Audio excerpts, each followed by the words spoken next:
हरियाणा का इतिहास उस पर एक पैट्रियार्कल समाज होने का इल्जाम लगाता है, जो कि पिछले कुछ सालों में इस राज्य ने महिला सशक्तिकरण के लिए काफ़ी ठोस कदम उठाए हैं।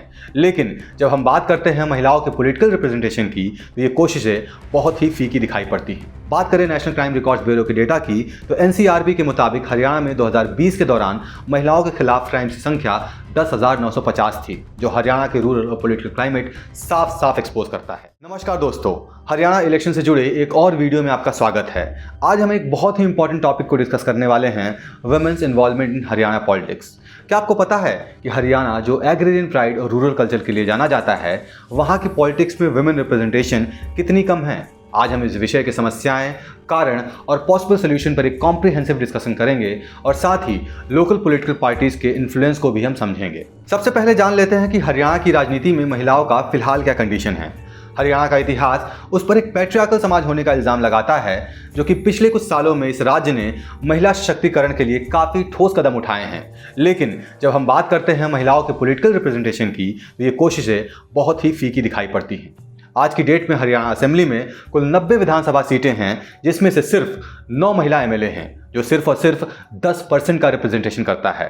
लोकसभा में भी हरियाणा से सिर्फ अब तक एक ही महिला एमपी है और राष्ट्रीय स्तर पर बात की जाए तो ये परसेंटेज और भी कम हो जाती है, यानी कि ऑल इंडिया लेवल पर महिला एमएलए का परसेंटेज 9 से भी कम होता है। अगर हम महिलाओं की भागीदारी की बात करें तो हरियाणा के पंचायती राज इंस्टीट्यूशन में 50% रिजर्वेशन होने के बावजूद डिसीजन मेकिंग में महिलाओं का रोल बहुत ही लिमिटेड होता है, mostly because of male dominated families और प्रॉक्सी रूल, यानी कहने के लिए तो प्रधान महिला होती हैं, लेकिन उसका किसी भी काम में कोई भागीदारी नहीं होता है। पंचायत वेब सीरीज तो देखी होगी ना, बस वैसे ही।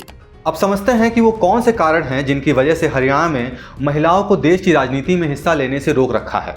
सबसे बड़ी समस्या है पितृसत्ता, यानी कि पैट्रियार्की एंड इसके सोशल नॉर्म्स। हरियाणा एक मेल डोमिनेटेड सोसाइटी है, जहां अब तक ट्रेडिशनल जेंडर रोल्स कहीं ना कहीं डोमिनेंट माने जाते हैं। महिलाओं को सिर्फ घर के कामों तक सीमित रखा जाता है, जो महिलाओं के पॉलिटिकल एस्पिरेशन के आगे बहुत बड़ा रुकावट बन जाता है। बात की जाए सेक्स रेशियो की, तो हरियाणा का सेक्स रेशियो भारत के वर्स्ट रेशियो में से एक है, जहां 919 महिलाओं में 1000 पुरुष हैं, और ये इम्बैलेंस सोशल नॉर्म्स को और स्ट्रेंथन करता है, जो कि महिलाओं को राजनीति और सामाजिक दुनिया से दूर रखता है। दूसरी बड़ी समस्या है lack of education and political awareness. Haryana में महिलाओं का literacy rate all India average से भी नीचे है, और पॉलिटिकल अवेयरनेस की एब्सेंस की बड़ी वजह ये भी है। बात की जाए लिटरेसी रेट की, तो 2011 के सेंसस के हिसाब से हरियाणा में मेन की लिटरेसी रेट 84% है, जबकि महिलाओं का लिटरेसी रेट 66.8% है। इस लिटरेसी गैप का डायरेक्ट असर पॉलिटिकल पार्टिसिपेशन पर पड़ता है, क्योंकि एजुकेशन से ही महिलाएं अपने पॉलिटिकल राइट्स और अपॉर्चुनिटीज को समझती हैं। इसके बाद तीसरा सबसे बड़ा कारण है पॉलिटिकल टोकनिज्म, यानी कि पॉलिटिकल पार्टीज कई बार महिलाओं को सिर्फ कोटा फिलिंग के लिए टिकट दे देती है, बिना उन्हें रियल डिसीजन मेकिंग पावर्स दिए।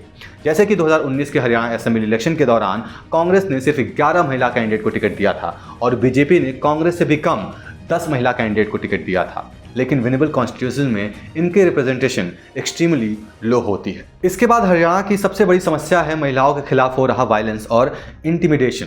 हरियाणा के पॉलिटिकल क्लाइमेट में कास्ट बेस्ड वायलेंस और इंटिमिडेशन काफ़ी कॉमन है, जिससे महिलाओं को पॉलिटिक्स में आना और अधिक मुश्किल हो जाता है। बात करें नेशनल क्राइम रिकॉर्ड्स ब्यूरो के डेटा की, तो एनसीआरबी के मुताबिक हरियाणा में 2020 के दौरान महिलाओं के खिलाफ क्राइम्स की संख्या 10,950 थी, जो हरियाणा के रूरल और पॉलिटिकल क्लाइमेट साफ साफ एक्सपोज करता है। इसके अलावा कास्ट पॉलिटिक्स हरियाणा को एक अलग लो की तरफ ले जा रही है।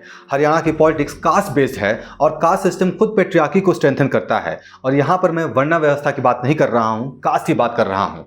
और हर डोमिनेंट कास्ट में महिलाओं की राजनीति से दूर रखा जाता है। जाट, यादव और गुज्जर जैसे डोमिनेंट कास्ट में कास्ट आइडेंटिटी और मेल सुप्रीमेसी डीपली इनग्रेन्ड है, और इसलिए हरियाणा में महिलाओं के लिए पॉलिटिकल लीडरशिप का रास्ता और मुश्किल हो जाता है, क्योंकि यहाँ कास्ट और पैट्रियार्की दोनों उनके खिलाफ काम करते हैं। इसके बाद ज़्यादातर महिलाओं का इकोनॉमिकली दूसरों पर डिपेंडेंट होना भी उन्हें कमज़ोर बनाता है। महिलाएं फाइनेंशियल इंडिपेंडेंस के बिना पॉलिटिक्स जैसे कॉस्टली प्रोफेशन में नहीं आ सकती हैं, और ये महिलाओं की राजनीति से दूर रहने में एक और बड़ा कारण है। क्योंकि हरियाणा में 2019 और 2020 पीएलएफएस डेटा के हिसाब से महिलाओं का वर्कफोर्स पार्टिसिपेशन रेट सिर्फ 19.1% है, जो नेशनल एवरेज 23.3% से भी कम है, और इसीलिए फाइनेंशियल इंडिपेंडेंस ना होने की वजह से महिलाएं राजनीति जैसे एक्सपेंसिव फील्ड में एंटर नहीं कर पाती हैं। और तीसरा बड़ा रीजन है जेंडर बायस इन पॉलिटिकल पार्टीज। पॉलिटिकल पार्टीज का स्ट्रक्चर मेल डोमिनेटेड है।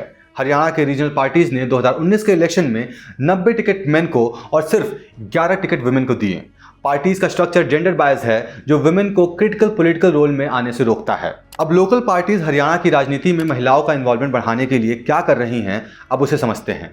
देखा गया है कि INLD यानी कि इंडियन नेशनल लोक दल और JJP यानी कि जननायक जनता पार्टी काफ़ी कम महिला कैंडिडेट को फील्ड करती है और विनेबल सीट्स पर महिलाओं की संख्या और भी कम हो जाती है। जैसे कि 2019 के इलेक्शन में JJP ने सिर्फ 5% सीट महिलाओं को दी थी और INLD ने भी सिमिलर प्रोपोर्शन रखा था। ये लोकल पार्टियां महिलाओं को लीडरशिप रोल में पुश भी नहीं करती हैं और मोस्टली फैमिली डोमिनेटेड हायरार्कीज बनाए रखती हैं। इसके अलावा राष्ट्रीय पार्टियां जैसे कि कांग्रेस और BJP ने भी महिलाओं के पार्टिसिपेशन के लिए कुछ खास कदम नहीं उठाए हैं। 2019 के हरियाणा इलेक्शंस की बात की जाए तो BJP ने सिर्फ 10% महिलाओं को सीट्स दिए थे, जबकि कांग्रेस का प्रोपोर्शन 12% था। लेकिन एक बार फिर से ज़्यादातर सीट्स विनेबल नहीं थी और रूरल एरिया से थी, जिसकी वजह से महिला कैंडिडेट का इलेक्शन में पार्टिसिपेट करना बहुत ही ज़्यादा मुश्किल हो जाता है। और बड़े शहरों में महिलाओं का भागीदारी लगभग ना के बराबर होता है। अभी तक हमने सारी समस्याएं और उनके कारण को समझे हैं, लेकिन आखिर इस विकट समस्या का समाधान क्या हो सकता है? कैसे हरियाणा की राजनीति में महिलाओं की भागीदारी को बढ़ाया जा सकता है, इस पर बात करते हैं और आसान भाषा में समझते हैं कि हम क्या कर सकते हैं। सबसे पहली ज़रूरत है स्ट्रॉन्गर कोटा इम्प्लीमेंटेशन की। अगर हमें हरियाणा या फिर हरियाणा जैसे राज्यों में असल बदलाव लाना है तो महिलाओं के लिए रिजर्व सीट्स की स्ट्रिक्ट इम्प्लीमेंटेशन होना चाहिए। हरियाणा के पंचायती राज इंस्टीट्यूशन में अभी भी महिलाओं को 50% रिजर्वेशन दिया जाता है, भले ही वो नाम मात्र का हो, लेकिन असेंबली और लोकसभा इलेक्शन में ये भी रिजर्वेशन नहीं है। और अगर स्टेट और नेशनल लेवल पर भी महिलाओं के लिए रिजर्वेशन इन्फोर्स हो तो वुमेन पार्टिसिपेशन इंप्रूव हो सकती है। इस लक्ष्य की तरफ दूसरा महत्वपूर्ण कदम है पॉलिटिकल एजुकेशन और लीडरशिप प्रोग्राम में महिलाओं का इन्वॉल्वमेंट बढ़ाना।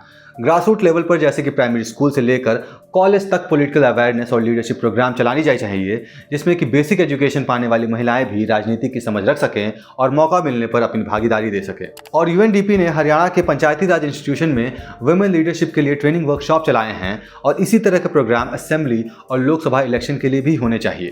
इसके अलावा पॉलिटिकल पार्टीज को अपने इंटरनल स्ट्रक्चर में जेंडर बैलेंस लाना होगा और कास्ट बेस्ड डिस्क्रिमिनेशन को जड़ से मिटाने के लिए ग्रास रूट लेवल पर SC/ST कम्युनिटीज के लिए स्पेशल एजुकेशन और अवेयरनेस कैंपेन होने चाहिए। इसके अलावा महिलाएं जो राजनीति का हिस्सा बन चुकी हैं या बढ़ चढ़कर हिस्सा लेती हैं और देश की सेवा करने में इच्छुक हैं, फाइनेंशियल सपोर्ट भी उन्हें मिलना चाहिए। पॉलिटिकल पार्टिसिपेशन के लिए फाइनेंशियल इंडिपेंडेंस बहुत ज़रूरी है। स्टेट लेवल फंडिंग और NGO को वुमेन कैंडिडेट के लिए फाइनेंशियल सपोर्ट प्रोग्राम स्टार्ट करने चाहिए, क्योंकि 2019 में सिर्फ 5% महिला कैंडिडेट ने फाइनेंशियल असिस्टेंस के लिए अप्लाई किया था, जो कि बहुत ही ज़्यादा कम है। और जब बात हो रही है हरियाणा की महिला की, तो जो राजनीति में इंटरेस्टेड रहती हैं उनके सिक्योरिटी के भी सारे इंतजाम होने चाहिए और राजनीति में आए दिन ही नेताओं पर लग रहे सेक्सुअल हैरासमेंट के केसेस को भी स्ट्रिक्टली हैंडल करना चाहिए। NCRB के डेटा के मुताबिक हरियाणा में पॉलिटिकल वायलेंस अगेंस्ट वुमेन के केसेस में बहुत ज़्यादा बढ़ोतरी हुई है। स्ट्रिक्टर लॉज और सेफ्टी प्रोग्राम महिलाओं को एनकरेज कर सकती है पॉलिटिक्स में एक्टिवेट होने के लिए। To conclude this video, women's participation in Haryana politics is not just about filling quotas but empowering them to make real decisions and take leadership roles. Patriarchy, caste, economic dependency और political tokenism को तोड़ने के लिए हमें grass root changes लाने होंगे। अगर आपको ये वीडियो पसंद आई हो तो ऐसे ही डिटेल्ड वीडियोस देखने के लिए हमें सब्सक्राइब कीजिए। मिलते हैं आपसे अगले वीडियो में, तब तक के लिए धन्यवाद।